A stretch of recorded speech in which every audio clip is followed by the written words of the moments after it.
시편 32편입니다. 오늘 이 본문은 죄사함의 복, 또는 죄사함을 받은 자의 복, 이렇게 제목을 정할 수가 있고요.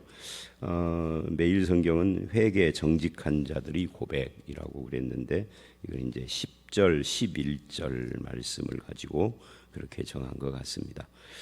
먼저 1절부터 5절을 보시면 누가 복된 자인가 하는 것을 이야기를 하고 있습니다. 1절, 2절 말씀, 허물의 사함을 받고 죄가 가리워진 자는 복이 있도다. 또 마음에 간사가 없이 여호와께 정죄를 당하지 아니하는 자는 복이 있도다라고 하는데, 이제 이 말씀은 그대로 로마서 4장 7절, 8절에 바울이 인용을 해요. 다윗이 말하기를 하면서 뭐를 이야기하면서 이걸 인용을 하느냐면 믿음이 뭐냐 하는 것을 말하면서 이걸 인용을 합니다. 로마서 4장은 믿음을 설명하는 장이거든요.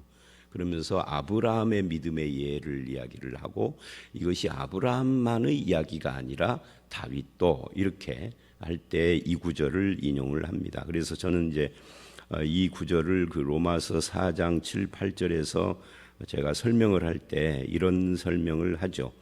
허물과 사함 사이에 뭐가 있냐? 그죠? 이 허물과 사함, 죄와 가리워짐 이 사이에 뭐가 있느냐? 그러면 질문 받은 사람들이 좀 당황하죠. 뭐가 있지? 의자가 있나? 가짜가 있나? 근데 허물의 사함 할 때 허물을 어떻게 해야 사함받느냐는 조건이나 방법이나 이런 것들을 말하지 않고 그냥 허물이 사함받은. 그래서 이제 로마서는 이렇게 인용을 하죠. 우리의 죄를 가리고 허물을 사하시는 그 하나님을 믿는 것이 믿음이다.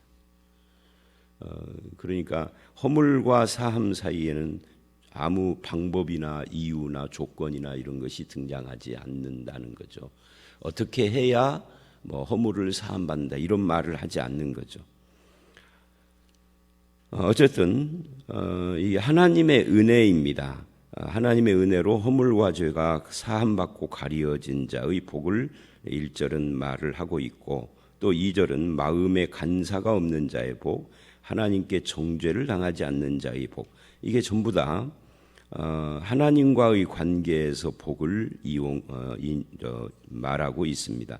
우리가 생각하는 복 개념과 좀 다르죠. 우리가 생각하는 복은 항상 무엇인가를 소유했거나 성취했거나 할 때 복을 이야기를 해요.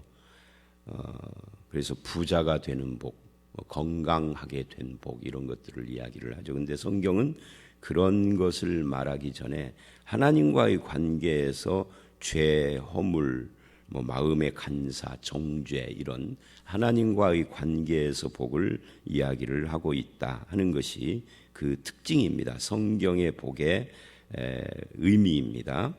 그 다음에 3절로 5절을 보면, 그러면 그 복이 어떻게 오느냐, 그 은혜가 어떻게 우리에게 오느냐. 3절 보니까 내가 입을 열지 아니할 때 종일 신음했다 할 때, 이 내가 입을 열지 않는다, 그것과 신음이 무슨 관계가 있어요? 입을 열지 않았다 하는 말은 어떤 것이냐면 죄를 숨겼다 하는 이야기입니다. 죄를 고백하지 않았다. 그러니까 죄를 지었는데도 그냥 입 딱 닫고 모르는 체하고 모르쇠로 일관을 한 거죠. 그랬을 때는 내가 모른 척하고 죄 안 지은 것처럼 그렇게 입 다물었지만 마음은 신음을 했다는 거죠. 종일 뼈가 쇠했다는 거죠. 그만큼 고통스럽고 고민이 있고 이게 해결이 안 됐다 하는 이야기입니다. 그게 3절 말씀입니다. 이건 우리에게도 그대로 해당이 됩니다. 그러니까 결국 1, 2절에서 말하는 그 복은 하나님의 은혜이고 하나님과의 관계이지만, 그것을 죄가 있는데도 입 열지 않고 모른 척 회개치 않는 사람에게 해당되는 것이 아니라 입을 열어 죄를 고백하고 이런 사람들에게 해당된 거죠. 또 4절에 보니까 입을 열지 않았을 때의 상태를 지금 말하는 거예요. 주의 손이 주야로 나를 누르신다. 그래서 진액이 빠져 여름 가뭄에 마름같이 되었다. 여기서 주의 손이 주야로 나를 눌렀다 하는 것은 이게 이제 자기 마음 상태예요. 그러니까 3절을 반영한 거죠. 그러니까 종일 신음하고 뼈가 쇠했는데 그것이 마치 하나님이 소뚜껑 같은 손으로 나를 찍어 누르는 것 같은 그런 어떤 마음의 눌림, 그런 것들이 있었다. 언제? 입을 안 열었을 때, 회개를 안 했을 때, 죄를 모른 척하고 그럴 때, 그러다가 5절에 죄를 자복했더니 그래요. 내가 이르기를 내 허물을 여호와께 자복하리라 하고 주께 내 죄를 아뢰고 숨기지 아니하리. 여기서 내 죄악을 숨기지, 이게 3절에 입을 열지 아니할 때 하고 같은 이야기입니다. 그러니까 죄를 토설하자 그 찍어 누르는 것 같은, 그래서 진액이 빠져나가는 것 같고 종일 뼈가 쇠하는 것 같이 신음하던 그런 마음 상태가 확 달라졌다 하는 이야기를 지금 이야기를 하고 있는 겁니다.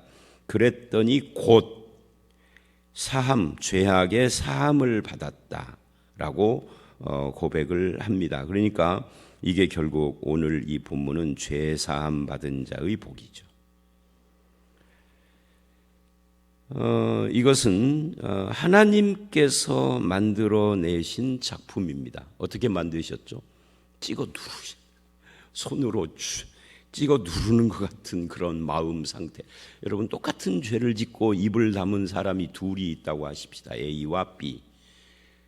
A는 막 다윗처럼 죄를 짓고 고백을 하지 않고 회개를 안 하니 막 찍어 누르는 것 같고 뼈가 쇠하는 것 같고 막 진액이 빠져가는 것 같이 신음이 나와요. 근데 B는 아무렇지도 않아요. 룰루랄라. 이제 그렇게 하다 보면 이것이 처음에는 죄인데 모른 척하고 그냥 지나가고 인생에 아무 일도 안 일어나니까. 근데 그것이 반복되면 나중에는 그것이 죄인 줄 자체를 인정을 하지 않고 이해를 못하는 거죠. 그러면 A와 B 중에 누가 복받은 자고 누가 은혜 받은 사람입니까? 종일 신음하고 뼈가 눌리는 것 같고 쇠하는 것 같은 이 사람이 복받은 거예요. 누가 한 겁니까? 내가 한 것이 아니라 하나님께서. 똑같은데 이 사람은 그런 반응이 있고 여기는 없다는 것은 이 B는 하나님께서 알아서 재밌게 살아라 한 거고 A는 그렇게 살면 안 된다라고 간섭하신 거예요. 그러니까 A가 복받은 자고 A가 은혜 받은 자예요. 그럼 너는 어떻게 해서 죄사함 받아서 그러면은 결국은 내가 회개해서가 아니라 하나님이 찍어 눌러 회개할 수밖에 없게 해 주신 거죠. 이것을 은혜라고 하는 겁니다. 그러니까 이거를 내가 기도했던, 내가 100일 기도했던 이렇게 나가면 안 되는 거예요. 보통 우리는 100일 기도, 40일 기도할 때는 무슨 뭐 하나님의 은혜와 뭐 하나님과의 바른 관계 속에서 이런 이야기가 아니라 뭔가 인간의 자기 꿈과 자기 소원을 성취하기 위한 것이 대부분이에요. 그런 거 말고. 자, 이게 이제 5절까지가 그런 이야기입니다. 이게 복받은 사람, 은혜 받은 사람이다. 그 다음에 6절 이하는 은혜 받은 자, 하나님의 복 받은 자의 삶을 이야기를 합니다. 이로 말미암아라고 시작을 하죠. 그러니까 1절 5절을 받은 거예요. 이로 말미암아. 모든 경건한 자, 이 경건한 자는 성도고 그는 앞에 1절로 5절에서 죄 사함을 받은 자요, 죄를 회개한 자요, 하나님의 은혜 받은 자, 그가 경건한 자, 성도죠. 그래서 모든 성도는 어쩌다가 다윗 같은 한 사람이 아니라 모든 믿는 사람은 다 해당되는 거죠. 주를 만날 기회를 얻어 주께 기도할지라.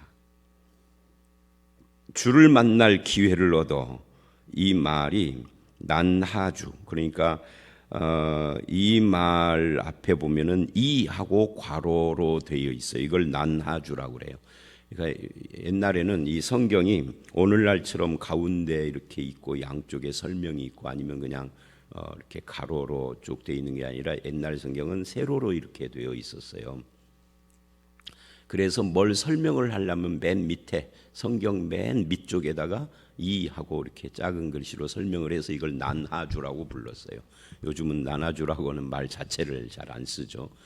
이 난하주에 이것을 이제 이렇게 해놨어요. 주를 만날 기회를 얻어 이것을 죄를 깨달을 때. 그러니까 이게 모든 성도는 자기가 죄 지은 것을 깨달을 때, 그때가 주를 만날 기회, 그때 기도해야 한다. 모르쇠 하면 안 된다는 이야기겠죠. 그러니까 진실로 홍수가 범람할지라도 그에게 미치. 그러니까 그렇게 주님을 만날 기회에 죄를 회개하고 기도하고 하나님 앞에 나아가면, 그러면 홍수가 나도 그를 어떻게 못할 것이다. 하나님이 지켜주신다는 이야기죠. 그래서 이제 창세기 4장, 아까 로마서 4장 이야기를 했는데 창세기 4장 7절을 보면 하나님께서 가인에게 기회를 주시죠. 죄가 네 문 앞에 엎드렸다. 그런데 너는 죄를 다스려라. 죄가 너를 원하지만 너는 죄를 다스려. 이게 참 재미있는 표현이에요. 죄가 너를 원하는데, 죄가 네 문 앞에 엎드렸는데, 이게 다 지금 네가 마음만 어떻게 먹으면은 당장 그 죄를, 마음에 품은 죄를 시행할 수 있다는 거죠.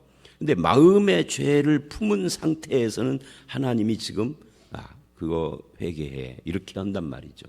근데 가인은 그 말씀을 듣고 죄를 회개한 것이 아니라 마음에 품었던 그 죄를, 문 앞에 엎드려 있던 그 죄를 시행해 버려요. 다스리지 못하고 죄에 빠져버린 거죠.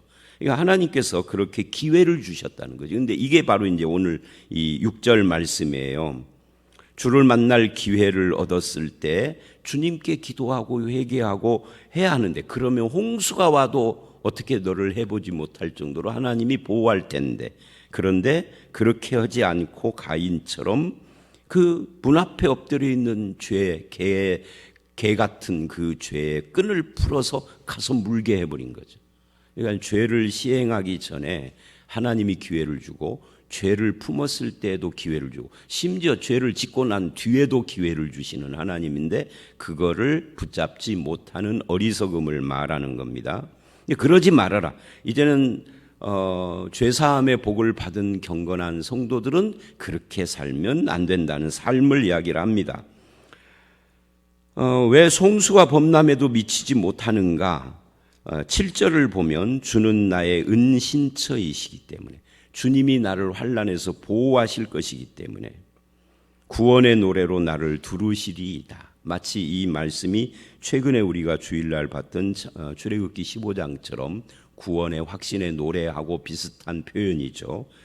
그러니까 하나님이 환난에서 보호하시고 은신처가 되시고 구원의 노래로 나를 두른다 하는 말은 4, 5절에서 신음하고 뼈가 쇠하는 그 주님의 손에 찍어 눌림을 당해서 진액이 빠져나가는 것 같은 그런 상황이 완전히 변해서 찬송자가 되어지는 거 지금 말하는데, 그 사이에 하나님의 은혜로 말미암는 회개가 있고, 그리고 그 이후에는 항상 주님을 만날 기회가 있으면 외면치 않고 그렇게 하는 삶이 있었다 하는 것을 말하고 있는 겁니다.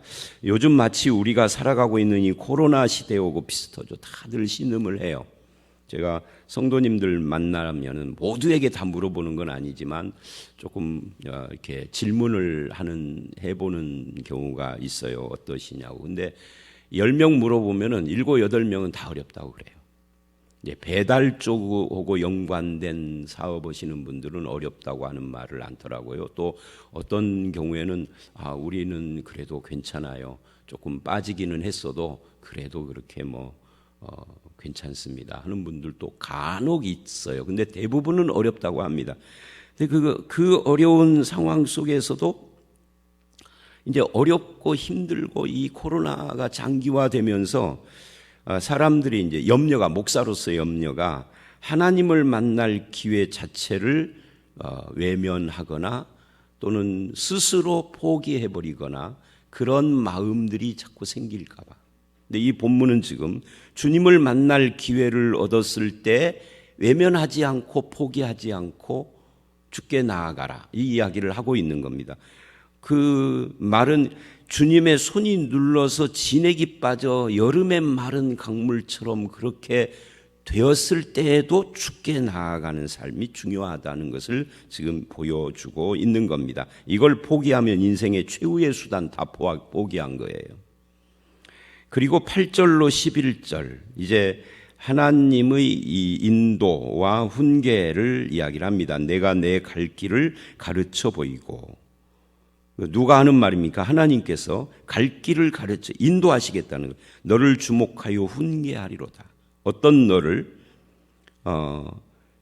주를 만날 기회를 얻어 포기치 않고 주께 나아가는 자, 기도하는 자. 기도라는 좁은 표현을 조금 확대하면은 예배하는 자, 하나님께 나아가는 자죠. 그를 가르치고 인도하고 훈계하고. 9절, 너희는 무지한 말이나 노새같이 되지 말아라. 말이나 노새처럼 재갈을 물리거나 굴레를 씌워서 단속해야만 하는 그런 어거지로 하는 그런 모습을 보이지 말아라 하는 거예요.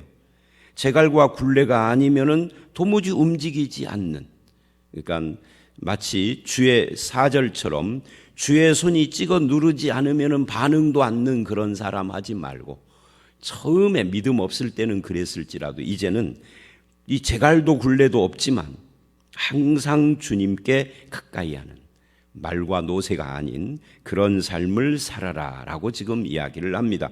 오늘 말씀은 구조가 사실은 단순해요. 제가 설명을 이렇게 자세히 해서 그러는 거죠.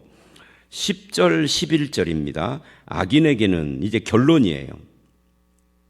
악인에게는 많은 슬픔이 있으나 여호와를 신뢰하는 자에게는 인자하심이 두루리로다. 이 인자, 신뢰자는 이제 하나님을 믿는 자, 성도를 하나님을 신뢰하는 자, 이렇게 표현을 했어요. 이 표현 자체가 우리에게도 교훈이고 도전이죠. 성경은 믿는 우리를 신뢰하는 자라고 그러는데 나는 하나님을 믿는데 하나님을 신뢰하는 것이 없어. 그럼 믿는 자답지 않은 거죠. 믿는 자는 하나님을 의지하는 자입니다. 그에게 인자하심이 두루신다. 이게 하나님의 은혜가 그에게 주어지는 것이다. 그래서 너희 의인들아, 의인이라는 것은 하나님과 관계 정상화된 사람이에요. 죄 사함을 받고, 물론 이제 죄 고백부터, 그래서 하나님과 관계가 정상화된, 즉 복받은 사람인 거죠. 너희 의인들아 여호와를 기뻐하며. 그러니까 이 8절 이하에는 계속 하나님이 인도하고 가르쳐 훈계하니 너희는 자발적인 삶을 살아라. 말이나 노새처럼 그러지 말아라. 그러면 하나님의 인자하심이 너를 두르고, 그리고 너희는 여호와를 기뻐하고 즐거워하며 마음이 정직한 너희가 즐거워. 그러니까 하나님의 백성들은 하나님을 찬양하고 경배하는 삶을 살아야 한다 하는 것으로 마무리를 하는데, 이 재미있는 것이 의인들이 하나님과의 관계 정상화된 사람인데 그를 마음이 정직한 너희라고 표현을 했다는 거죠. 마음이 정직해요. 마음이 진실하다, 정직하다. 그러니까 거짓된 삶을 살지 않는 자를 의인, 하나님과 관계가 정상화된 사람이다. 그러면은 의인이 곧 경건한 자, 성도인데, 성도라고 하면서 마음이 부정직한 사람은 성도답지 않은 거죠. 여호와를 찬송은 하는데, 기뻐하는 척하는데 거짓된 삶을 산다면 이 사람은 의인의 삶을 못 사는 거예요. 의인이라 칭함을 얻었는지는 몰라도 삶을 그렇게 안 사는 것이죠. 그래서 오늘 말씀 여기까지인데요. 다시 정리를 하면 1절로 5절은 죄를 사함받고 허물이 가려진 자의 복입니다.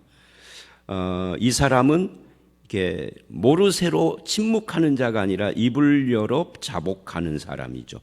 그리고 그렇게 허물의 사함을 받은 사람은 주님을 만날 기회를 놓치지 않고 주님 앞에 나아가는 자고, 그런 사람을 하나님이 보호하시고 구원의 노래를 부르게 하시고 인도하시고 훈계하시는데, 그때에 억지로, 말이나 노새처럼 억지로 하는 자가 아니다. 그래서 악인은 슬퍼하지만 그렇게 하나님을 신뢰하는 사람은 인자, 은혜가 풍성해지고 여호와를 기뻐하고 즐거워하는 자고 그는 정직한 사람이다라고 지금 말을 하고 있습니다.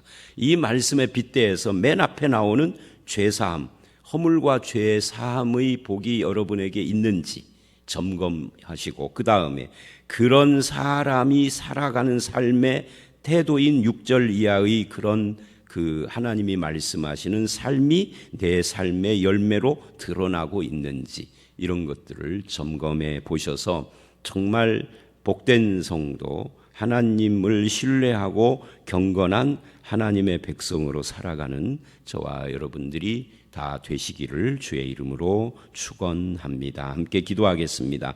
하나님, 은혜 받은 자, 참으로 복된 자는 하나님과의 관계가 바르게 되어져서 허물이 사함받고 죄가 가리워지며 마음에 간사가 없고 정죄를 당하지 않는 자임을 알았습니다.